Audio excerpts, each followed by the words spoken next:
I would like to start my speech today with referring to a few arguments that my opponent stated here. First of all, when we talk about temporary, even those 2 months that you come studying or working in another country, don't you think that your right could be endangered? Furthermore, even if you come to a country where you are, for example, one Bosnian in a German city, that's still not that large number we're talking about. So when we say that they should have seats in the parliament, we only mean minorities whose vote would be actually relevant to the changes in these communities.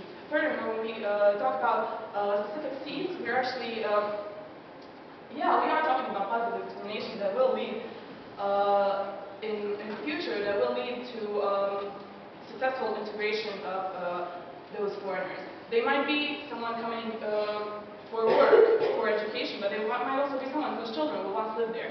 And what is today positive discrimination means the complete integration of their children in those communities. What are we talking about here, in fact? We're talking about justice.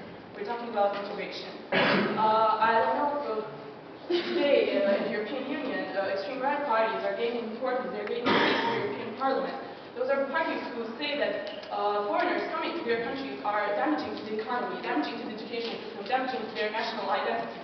But if we give them seats in the parliament, we can say that they are equally as integrated as the local citizens.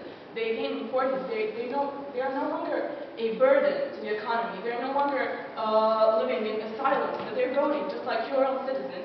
And how come that? How is that a negative thing? I would also like to refer to the very definition of democracy. Etymologically, the word democracy comes from 2 Greek words, that's demos kratos, which means rule of the people.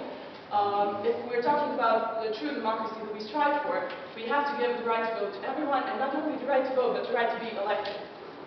Even Aristotle stated that in Athens, that was basically the crib of democracy, the logical fallacy of the democracy was the fact that foreigners and slaves and women were not allowed to vote or to be elected.